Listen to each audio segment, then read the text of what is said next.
Mes parents ont abandonné ma fille de 4 ans devant une église parce que j'ai refusé de prêter 50 000 $ à leur enfant chéri. Maman a dit, peut-être que cela vous apprendra les priorités familiales.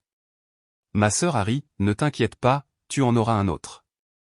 Ils ont appelé ça une leçon pour moi, mais 3 mois plus tard, le verdict brutal du juge a été ma revanche et les a laissés horrifiés.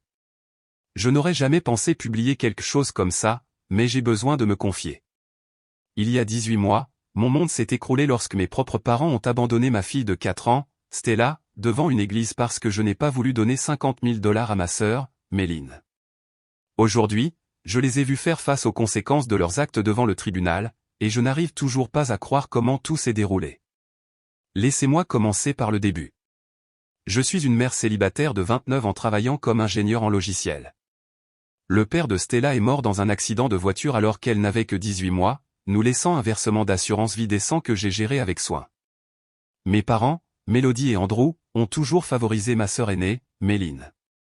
Elle a 32 ans, est mariée à un homme nommé Louis, qui se croit entrepreneur mais qui surtout dilapide son argent dans des projets commerciaux ratés. Méline a toujours été l'enfant chéri. Quand elle a voulu aller dans une université privée coûteuse, ils l'ont payée. Quand elle a eu le mariage de ses rêves, ils y ont dépensé 40 000 $. Quand elle et Louis ont acheté leur première maison, ils leur ont donné 30 000 $ d'acompte en cadeau. Pendant ce temps, lorsque j'étais étudiante et mère adolescente, j'ai dû travailler à 3 emplois et contracter des prêts. Le drame a commencé il y a 18 mois lorsque Méline m'a appelé, en pleurant parce que la dernière entreprise de Louis ou une opération d'extraction de crypto-monnaie ridicule avait lamentablement échoué. Ils étaient confrontés à une saisie de leur maison et avaient besoin de 50 000 $ immédiatement pour la sauver. « S'il te plaît, Claire », a-t-elle supplié au téléphone, tu es la seule à avoir ce genre d'argent facilement disponible. Maman et papa nous ont déjà donné tout ce qu'ils pouvaient. Tu sais que le fonds universitaire de Stella peut le dégager. J'ai été ferme mais poli. Méline, cet argent est pour l'avenir de Stella. Je ne peux pas y toucher. Avez-vous envisagé de réduire vos dépenses, ou peut-être que Louis pourrait trouver un emploi régulier? Son ton a immédiatement changé. Alors tu vas laisser ta propre sœur devenir sans abri? C'est riche, Claire, tu fais toujours comme si tu étais meilleur que nous juste parce que tu as eu de la chance avec de l'argent d'assurance vie. Il ne s'agit pas d'être meilleur que quiconque, il s'agit d'être responsable, ai-je répondu. Responsable, a-t-elle crié. Tu veux dire égoïste? Stella ira bien. Elle a 4 ans, elle ne se souviendra même pas si elle va dans un collège communautaire au lieu d'une université chic. Mais j'ai besoin d'aide maintenant. J'ai raccroché après qu'elle ait commencé à crier. En moins d'1 heure, ma mère a appelé. Claire, ma chérie, tu dois aider ta sœur, a dit maman sur ce ton manipulateur que je connaissais si bien. La famille passe avant tout. Stella est jeune, elle a amplement le temps de reconstituer son fonds universitaire, mais Méline a besoin de cet argent maintenant. Maman, je ne touche pas au fonds universitaire de Stella, c'est définitif. Ne sois pas si têtue. Tu sais combien ta sœur compte pour nous. Elle traverse des moments difficiles toute sa vie adulte parce que toi et papa continuez à encourager ses mauvaises décisions. C'est une chose terrible à dire à propos de ta sœur. C'est la vérité, maman. Méline et Louis doivent régler ça eux-mêmes. La conversation s'est terminée par maman qui a raccroché. Papa a appelé 1 heure plus tard, essayant la méthode du sentiment de culpabilité. Quand ça n'a pas marché, il a essayé l'intimidation. Claire, tu es incroyablement égoïste. On t'a mieux élevé que ça. Ta sœur a tant fait pour cette famille. Comme quoi, papa? Nomme une seule chose que Méline a faite pour cette famille en dehors de lui prendre de l'argent. Elle nous a donné notre premier petit enfant. Stella est aussi votre petite fille. C'est différent. Les enfants de Méline sont, eh bien, ils sont plus stables. La situation de Stella est compliquée, son père étant décédé et tout. Je n'arrivais pas à croire ce que j'entendais. Vous dites sérieusement que Stella compte moins parce que son père est mort? Ce n'est pas ce que je voulais dire. C'est exactement ce que vous vouliez dire. J'en ai fini avec cette conversation. Pendant 2 semaines, mon téléphone n'a cessé de sonner. Méline, maman, papa, même Louis m'ont appelé pour me réprimander sur mon égoïsme. Méline a envoyé de longs messages textes sur la façon dont je détruisais la famille.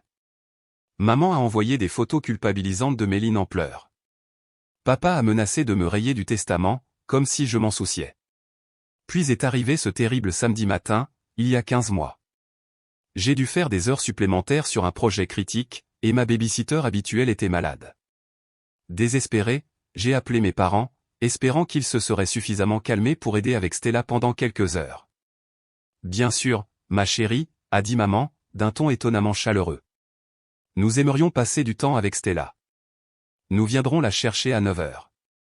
J'aurais dû savoir que quelque chose n'allait pas vu la rapidité avec laquelle ils ont accepté, mais j'étais stressé et j'avais besoin d'aide. J'ai fait le sac de nuit de Stella, au cas où il voulait la garder plus longtemps, je lui ai donné des câlins supplémentaires, et je les ai regardés partir avec ma précieuse petite fille. J'ai travaillé jusqu'à environ 18 heures, puis j'ai appelé pour prendre des nouvelles. Le téléphone de maman est allé directement sur la messagerie vocale, tout comme celui de papa. J'ai essayé le numéro de Méline, mais elle n'a pas répondu non plus. À 20 heures, j'étais paniqué. Je suis allé chez mes parents, mais il faisait noir, et leur voiture n'était pas là. À 21h30, mon téléphone a enfin sonné. C'était le pasteur Williams de l'église Saint-Marc de l'autre côté de la ville. Mademoiselle Johnson, j'ai votre fille, Stella, ici. Elle va bien, mais elle est très bouleversée et vous demande. Quoi? Comment est-elle arrivée là? Un couple âgé l'a déposée vers 19 heures.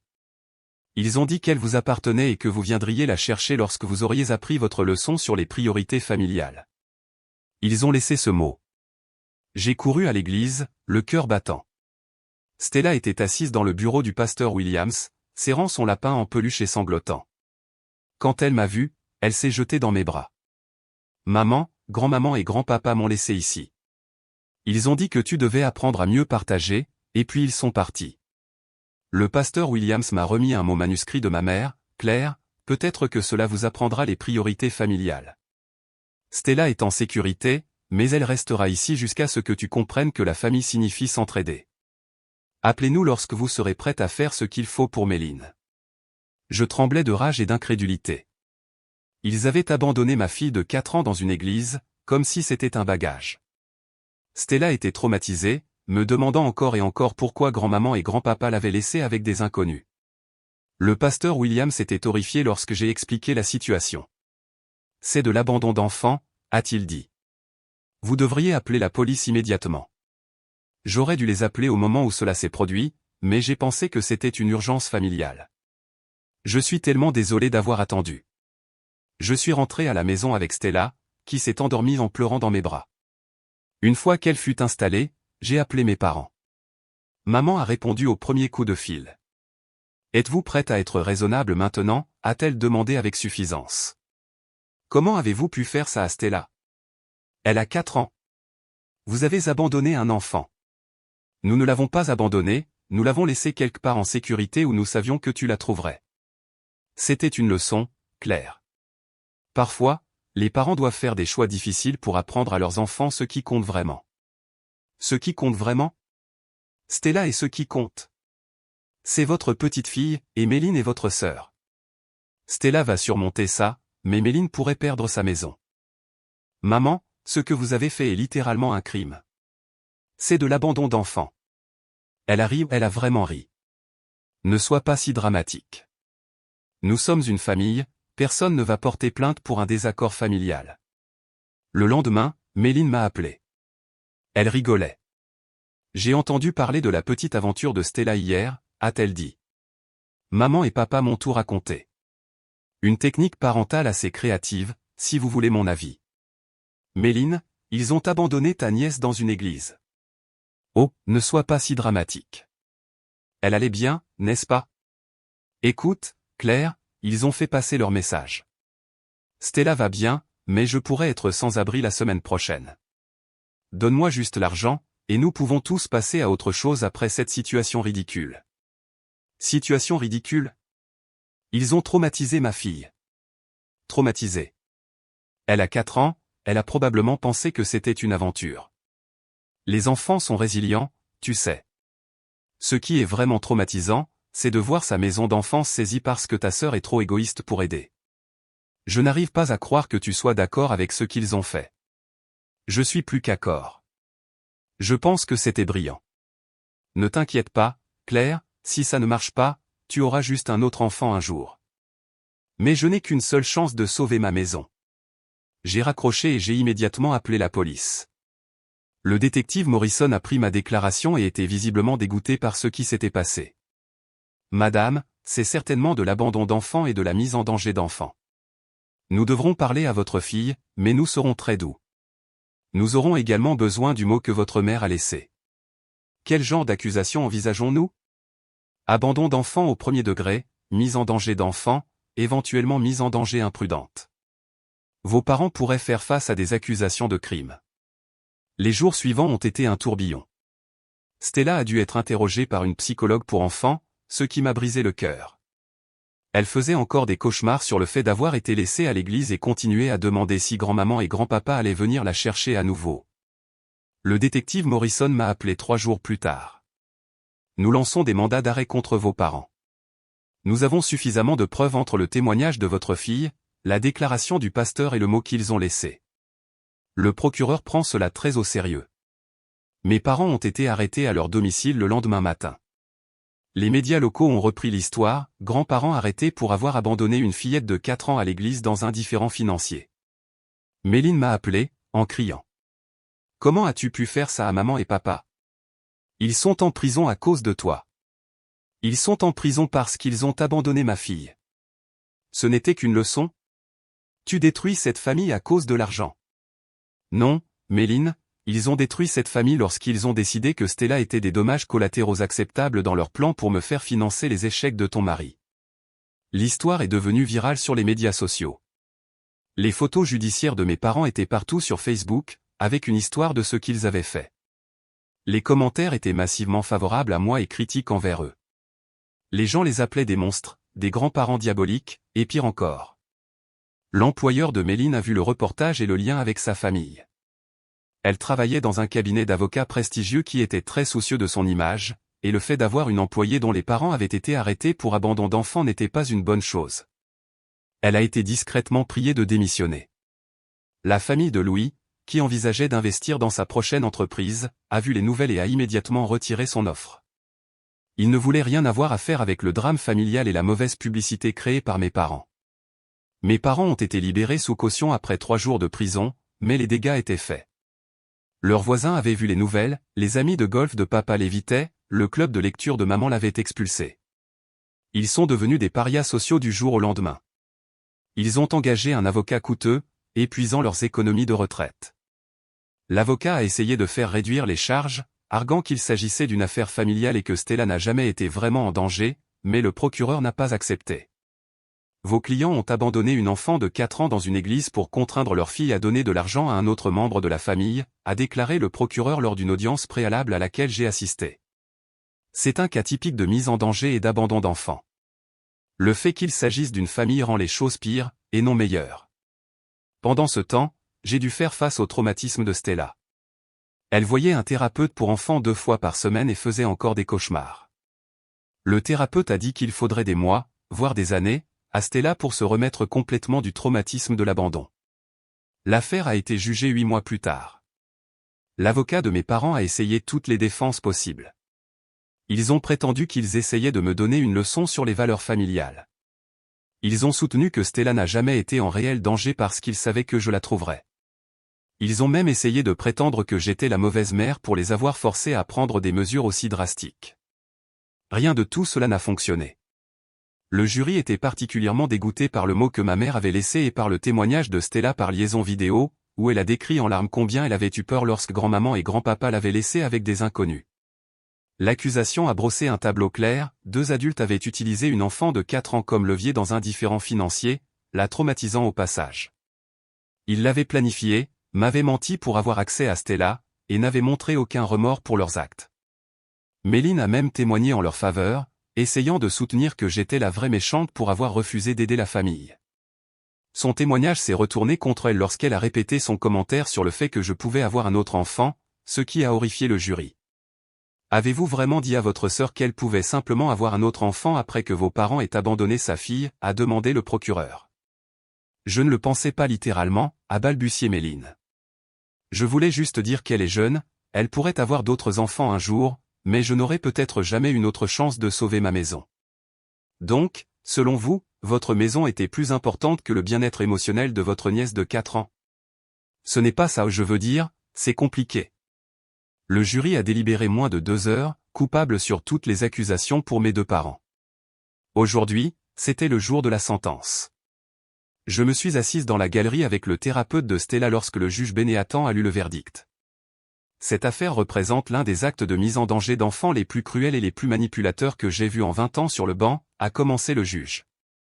Les accusés ont utilisé leur propre petite fille comme pion dans un différend financier, la traumatisant au passage. Les preuves montrent une préméditation claire, un manque total de remords et une volonté troublante de nuire à un enfant pour atteindre leurs objectifs. Les accusés semblaient croire que parce qu'ils sont de la famille, leurs actes devraient être excusés ou minimisés.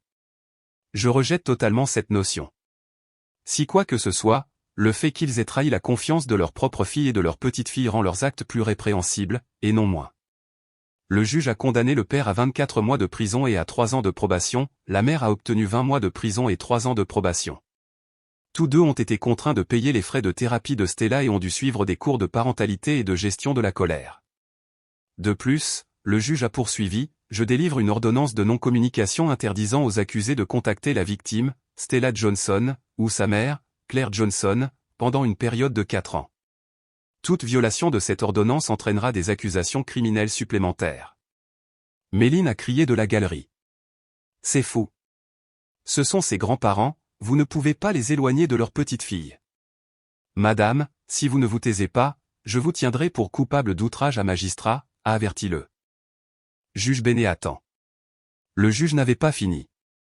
Je veux être très clair sur quelque chose, les actes des accusés n'étaient pas seulement criminels, ils étaient moralement répréhensibles.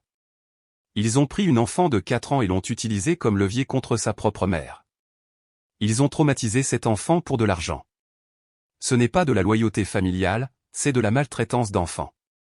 Il a regardé directement mes parents. Vous avez détruit votre relation avec votre fille et votre petite-fille par vos propres choix. Vous n'avez personne d'autre à blâmer que vous-même. Alors que mes parents étaient emmenés menotter, Méline s'est tournée vers moi avec une haine pure dans les yeux. J'espère que tu es heureuse, a-t-elle craché. Tu as détruit toute cette famille. Non, Méline, ils ont détruit cette famille lorsqu'ils ont décidé que Stella était des dommages collatéraux acceptables pour tes problèmes financiers. Les retombées ont continué même après la condamnation. Méline et Louis ont perdu leur maison à la suite d'une saisie immobilière alors qu'elle était au chômage. Louis n'a trouvé personne disposé à investir dans ses entreprises après le scandale familial. Ils ont dû emménager chez les parents de Louis, qui ont clairement indiqué qu'ils blâmaient Méline pour tout ce gâchis. Le mariage de Méline a commencé à se désintégrer sous le stress. Louis l'a blâmé pour avoir créé un drame qui lui a coûté des occasions d'affaires, elle l'a blâmé pour avoir eu besoin de l'argent en premier lieu. La dernière fois que j'ai eu de leurs nouvelles, ils étaient séparés et en voie de divorce. Les amis et la famille élargie de mes parents avaient tous vu le reportage, la plupart étaient horrifiés par ce qu'ils avaient fait. Le frère de mon père a même appelé pour s'excuser de ne pas avoir contacté plus tôt et pour prendre des nouvelles de Stella. Plusieurs membres de la famille ont contacté pour exprimer leur soutien et leur dégoût face aux actes de mes parents. Les médias locaux ont fait un reportage de suivi sur la condamnation, et les commentaires étaient massivement favorables. Les gens ont qualifié cela de « justice rendue » et ont félicité le juge pour avoir pris au sérieux l'abandon d'enfants. Stella va mieux maintenant, même si elle fait encore parfois des cauchemars. Son thérapeute dit qu'elle fait de bons progrès et que les enfants sont remarquablement résilients. Elle ne parle plus de grand-maman et grand-papa, ce qui me brise le cœur mais montre aussi qu'elle commence à guérir. J'ai assisté à un groupe de soutien pour les parents d'enfants ayant subi un traumatisme, et cela m'a aidé à gérer mes propres sentiments sur ce qui s'est passé. La culpabilité était écrasante au début, je continuais à penser que j'aurais dû le voir venir, que j'aurais dû mieux la protéger. Mais le thérapeute et le groupe de soutien m'ont aidé à comprendre que j'étais aussi une victime. J'ai fait confiance à mes parents avec ma fille, et ils ont trahi cette confiance de la manière la plus horrible qui soit. L'impact financier sur mes parents a été dévastateur. Entre les frais juridiques, l'argent de la caution et maintenant les frais de thérapie qu'ils doivent payer, ils ont épuisé la majeure partie de leurs économies de retraite. Papa a dû prendre une retraite anticipée parce que son employeur était mal à l'aise avec la publicité négative. Maman a perdu son emploi à temps partiel dans une garderie locale lorsque les parents se sont plaints d'avoir quelqu'un reconnu coupable d'abandon d'enfants qui travaillait avec leurs enfants. Leur maison est maintenant en vente, apparemment, ils ne peuvent pas se permettre les paiements hypothécaires sans le salaire complet de papa et avec toutes leurs dépenses juridiques. L'ironie ne m'échappe pas, ils ont détruit leur vie en essayant de sauver la maison de Méline, et maintenant ils perdent la leur. J'ai recommencé à sortir avec des gens, ce que je n'avais pas fait depuis la mort du père de Stella. Il y a un homme nommé Thomas qui travaille dans mon immeuble. Il est gentil, patient avec Stella, et a été incroyablement solidaire lorsque je lui ai raconté ce qui s'était passé avec mes parents. Stella l'aime, ce qui signifie tout pour moi. Nous prenons les choses lentement, mais c'est agréable d'avoir quelqu'un dans mon coin qui comprend que Stella et moi sommes un ensemble. Le fonds universitaire qui a déclenché tout ce chaos? Il se porte très bien. J'ai même obtenu une promotion au travail, en partie grâce à la façon dont j'ai géré la crise et l'attention des médias. Mon patron a déclaré que mon professionnalisme et ma force sous pression avaient impressionné toute l'entreprise. L'augmentation de salaire signifie que je peux contribuer encore plus au fonds d'éducation de Stella. J'ai également commencé un petit blog sur la parentalité monoparentale et la gestion des membres toxiques de la famille. Il a gagné des abonnés au cours de l'année passée, et j'ai été contacté par plusieurs autres parents qui ont vécu des situations similaires. Cela me fait plaisir d'aider les autres qui luttent avec des membres de leur famille qui ne respectent pas les limites. 3 mois plus tard, je peux honnêtement dire que, même si toute l'expérience a été traumatisante et horrible, Stella et moi allons mieux sans mes parents et Méline dans nos vies. Nous avons appris qui sont notre vraie famille et nos vrais amis. Nous avons construit un réseau de soutien composé de personnes qui se soucient réellement du bien-être de Stella, et non seulement de ce qu'elles peuvent obtenir de nous. Le plus difficile est d'expliquer à Stella pourquoi mamie et papy ne sont plus dans nos vies. J'ai été honnête avec elle d'une manière adaptée à son âge. Je lui ai dit que parfois les gens font de très mauvais choix qui blessent les personnes qu'ils sont censés aimer, et que lorsque cela arrive, nous devons nous tenir à l'écart pour rester en sécurité. Elle semble comprendre, et elle a cessé de demander quand il reviendrait. Mes parents seront éligibles à la libération conditionnelle dans environ 10 mois s'ils purgent leur peine minimale. J'ai déjà parlé à un avocat de ce qui se passera ensuite. L'ordonnance de restriction sera toujours en vigueur, et je compte combattre toute tentative de leur part pour contacter Stella ou moi. Ils ont fait leur choix lorsqu'ils ont décidé d'utiliser ma fille comme levier, ils ne peuvent pas revenir en arrière simplement parce qu'ils ont purgé leur peine. Méline a essayé de me contacter à quelques reprises par l'intermédiaire d'amis communs, prétendant vouloir arranger les choses et que je suis têtu. Je lui ai clairement fait comprendre qu'il n'y a rien à arranger. Elle a soutenu ce que nos parents ont fait à Stella, elle en a ri. Elle m'a dit que je pouvais simplement avoir un autre enfant. Ce n'est pas quelque chose dont on se remet. Le plus étrange dans tout cela, c'est à quel point ma vie s'est améliorée depuis que je les ai exclus. Je ne me rendais pas compte du stress et de la négativité qu'ils apportaient dans nos vies jusqu'à ce qu'ils disparaissent. Stella est plus heureuse, plus confiante et réussit mieux à l'école maternelle. Je suis moins anxieuse, je dors mieux et je profite réellement à nouveau de la vie. Je garde maintenant les relevés du fonds universitaire de Stella sur mon bureau, et non pas cachés comme avant. Chaque mois, lorsque je fais un versement, je pense à la façon dont mes parents ont essayé d'utiliser cet argent en l'avenir de Stella comme une arme contre nous. Au lieu de cela, il est devenu un symbole de notre indépendance et de mon engagement à faire passer Stella en premier, toujours. Le juge a qualifié les actes de mes parents de « moralement répréhensibles », et il avait raison. Mais leurs actions ont également révélé leurs véritables priorités. Ils ont privilégié la maison de Méline au bien-être émotionnel de Stella. Ils ont privilégié leur capacité à me contrôler au maintien d'une relation avec leur petite fille. Ils ont choisi la manipulation et les abus plutôt que l'amour et le soutien. Ce choix leur a tout coûté, leur liberté, leur argent, leur réputation, leur relation avec Stella et moi, et finalement, leur dignité. Le verdict brutal du juge n'était pas seulement une conséquence juridique, c'était une reconnaissance publique de ce qu'ils sont vraiment, des personnes qui feraient du mal à un enfant pour obtenir ce qu'elles veulent. Stella et moi construisons une nouvelle vie entourée de personnes qui nous aiment et nous soutiennent réellement. Nous sommes plus fortes que jamais, et nous sommes enfin libérés de la dynamique toxique qui a dominé nos vies pendant si longtemps. Parfois, la meilleure vengeance n'est pas quelque chose que vous planifiez ou exécutez, parfois, c'est simplement bien vivre sans les personnes qui ont essayé de vous détruire. Mes parents pensaient me donner une leçon sur les priorités familiales. Au lieu de cela, ils ont appris à Stella et à moi quelque chose de beaucoup plus précieux, qu'une vraie famille ne vous abandonne pas lorsque vous en avez le plus besoin, n'utilise pas les enfants comme arme et ne privilégie pas l'argent à l'amour. Nous connaissons maintenant la différence, et nous ne nous contenterons plus jamais de moins. Le marteau est tombé il y a 3 mois, mais la vraie victoire n'est pas les peines de prison ou l'ordonnance de restriction. La vraie victoire, c'est le retour des rires de Stella, la disparition de ses cauchemars et la confiance qu'elle a en moi qui se renforce chaque jour. La vraie victoire, c'est de savoir que j'ai protégé ma fille quand il le fallait, même si cela m'a coûté le reste de ma famille. Ils ont appelé cela une leçon pour moi, ils avaient raison, mais pas la leçon qu'ils avaient prévue. J'ai appris que je suis plus forte que je ne le pensais, que Stella et moi méritons mieux que l'amour conditionnel, et que parfois la chose la plus difficile et la bonne chose sont exactement la même chose. Le verdict du juge a été brutal, mais il a aussi été juste, et parfois la justice est la meilleure vengeance de toutes. Mise à jour, 2 ans plus tard. Stella vient d'avoir 7 ans le mois dernier, et nous avons fêté ça avec une fête dans notre nouvelle maison. L'attention des médias sur notre affaire, bien que d'abord écrasante, a conduit à des opportunités inattendues. Un agent littéraire m'a contacté après avoir lu notre histoire, et j'ai écrit un livre sur notre expérience, Quand la famille échoue, le combat d'une mère pour la justice. Il a été publié il y a 8 mois et a bien marché. Il se concentre sur la reconnaissance des dynamiques familiales toxiques et la protection des enfants contre la manipulation. L'avance sur le livre, combinée à ma promotion et à des investissements judicieux, nous a permis de déménager dans un meilleur quartier avec d'excellentes écoles. Stella s'épanouit en 2e année et s'est fait plusieurs amis proches. Son professeur dit qu'elle est l'une des enfants les plus empathiques de la classe, toujours à l'affût des autres qui semblent tristes ou exclus. La thérapie continue, bien que beaucoup moins fréquemment maintenant. Les cauchemars de Stella ont cessé il y a environ 1 an.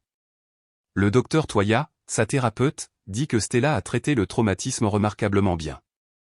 Elle pose parfois des questions sur les raisons pour lesquelles certaines familles se font du mal, ce qui donne lieu à des conversations adaptées à son âge sur les limites saines et la confiance. Thomas et moi nous sommes fiancés le mois dernier.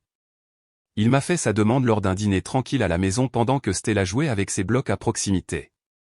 Lorsqu'il a demandé à Stella si cela lui conviendrait s'il devenait son beau-père, elle l'a pris dans ses bras et a dit « Oui, mais tu dois promettre de ne jamais me laisser dans un endroit effrayant. » Il a pleuré, nous avons tous les deux pleuré. Le mariage est prévu pour le printemps prochain, et Stella insiste pour être la demoiselle d'honneur et pour aider à choisir les saveurs du gâteau. Mes parents ont tenté de violer l'ordonnance de restriction 8 mois après leur libération en se présentant à l'école de Stella, prétendant qu'ils voulaient simplement voir leur petite fille. La sécurité de l'école a immédiatement appelé la police. Cependant, comme ils ont été libérés après avoir purgé leur peine complète, le juge a émis un avertissement et a prolongé l'ordonnance de restriction de 2 ans supplémentaires plutôt que d'imposer une peine de prison. La vie de Méline s'est complètement effondrée. Le divorce avec Louis a été finalisé il y a 3 mois, et il a été horrible. La famille de Louis a blâmé Méline pour avoir détruit les perspectives commerciales et la réputation de leur fils. Dans le règlement, Méline n'a pratiquement rien obtenu parce que Louis avait caché des actifs, et leur dette était énorme. Elle a dû déclarer faillite et vit maintenant dans un studio de l'autre côté de la ville, travaillant comme caissière de nuit dans une station-service ouverte 24 heures sur 24. Elle a essayé de renouer avec d'anciens amis de collège, mais l'histoire s'est répandue sur les médias sociaux et leur réseau d'anciens élèves. La plupart des gens étaient horrifiés par ce que nos parents avaient fait et par le soutien de Méline à leurs actions. La vidéo de son témoignage au tribunal, où elle a dit « Je pourrais simplement avoir un autre enfant », est devenue virale sur TikTok, les gens faisant des vidéos de réaction exprimant leur dégoût. Louis, quant à lui, s'est complètement réinventé. Il est retourné dans sa ville natale, a obtenu un emploi régulier dans l'entreprise de construction de son oncle, et semble bien aller. Sa famille a clairement fait savoir que Méline n'était plus jamais la bienvenue chez eux, et il a commencé à fréquenter quelqu'un de nouveau. J'ai appris par des connaissances communes qu'il dit aux gens que son ex-femme vient d'une famille folle et qu'il a de la chance d'être sorti de cette situation. L'évolution la plus inattendue est venue du côté de la famille de mon père. Son frère, Tom, que j'ai brièvement mentionné auparavant, est devenu une présence merveilleuse dans la vie de Stella. Oncle Tom et sa femme, Carole, étaient horrifiés par ce que mes parents avaient fait et ont fait tout leur possible pour maintenir une relation avec nous. Ils envoient des cadeaux d'anniversaire et de Noël à Stella, l'appellent en vidéo 1 fois par semaine, et ont même fait le voyage pour assister à sa fête d'anniversaire de 5 ans. Tom m'a dit quelque chose d'intéressant lors de cette visite. Apparemment, mes parents lui avaient emprunté de l'argent et à plusieurs autres membres de la famille au fil des ans pour aider Méline avec ses diverses crises financières. La famille en avait assez des demandes constantes et avait commencé à dire non, ce qui explique en partie pourquoi mes parents sont devenus si désespérés pour que je finance le dernier désastre de Méline. Vos parents ont hypothéqué leur maison 2 fois pour aider Méline, a révélé Tom. Ils étaient déjà en difficulté financière avant que tout ce gâchis ne commence. Je pense que c'est pourquoi ils sont devenus si désespérés et ont fait quelque chose d'aussi stupide. Cela a expliqué beaucoup de choses sur leur situation actuelle. Ce ne sont pas seulement les frais juridiques et la perte de revenus qui les ont obligés à vendre leur maison, ils étaient déjà noyés sous les dettes depuis des années en ayant permis l'irresponsabilité financière de Méline. La maison s'est vendue pour moins qu'ils ne devaient, ne leur laissant rien. Lorsqu'ils seront enfin libérés de prison, encore une fois, ils n'auront nulle part où aller. Méline ne peut certainement pas les aider, et le reste de la famille a clairement fait savoir que les ponts avaient été brûlés. Tom a parfaitement résumé la situation, ils ont fait leur choix, et maintenant ils doivent vivre avec les conséquences. Ma tournée de livres a été une expérience incroyable mais émouvante. J'ai pris la parole lors de conférences sur les traumatismes familiaux, des événements de défense des enfants, et même des séminaires juridiques sur les droits des grands-parents par rapport à la protection de l'enfant. Les événements les plus touchants ont été les groupes de soutien pour les parents qui ont affaire à des membres toxiques de la famille. Lors d'un événement à Chicago, une femme s'est approchée de moi les larmes aux yeux. Sa propre mère avait menacé d'appeler les services de protection de l'enfance si elle ne donnait pas de l'argent à son frère pour ses dettes de jeu. Mon histoire lui a donné le courage de rompre le contact et de protéger ses enfants. Des histoires comme celle-ci rendent toute la douleur worthwhile. L'impact financier des actes de mes parents continue de se répercuter. La retraite anticipée de mon père a signifié qu'ils ont perdu leur assurance maladie, et les problèmes de santé préexistants de ma mère ont rendu presque impossible l'obtention d'une couverture abordable. Le stress du procès et de l'emprisonnement a apparemment déclenché de sérieux problèmes de santé pour eux deux. J'ai appris de Tom que mon père a fait une petite crise cardiaque en prison et que ma mère a développé une dépression sévère nécessitant des médicaments. Une partie de moi se sent coupable de ne pas ressentir plus de sympathie pour leurs problèmes de santé, mais ensuite je me souviens de Stella pleurant dans cette église, demandant pourquoi mamie et papy l'avaient laissée avec des inconnus. Ils ont fait leur choix lorsqu'ils ont décidé qu'un enfant de 4 ans était des dommages collatéraux acceptables. Le fonds universitaire de Stella a considérablement augmenté, non seulement grâce à mes contributions, mais aussi grâce à des sources inattendues. Plusieurs lecteurs de mon livre ont envoyé des dons spécifiquement pour l'éducation de Stella, disant qu'ils avaient été inspirés par notre histoire. Une fondation de bourses axée sur les enfants ayant surmonté un traumatisme nous a contactés et a créé un fonds spécial au nom de Stella.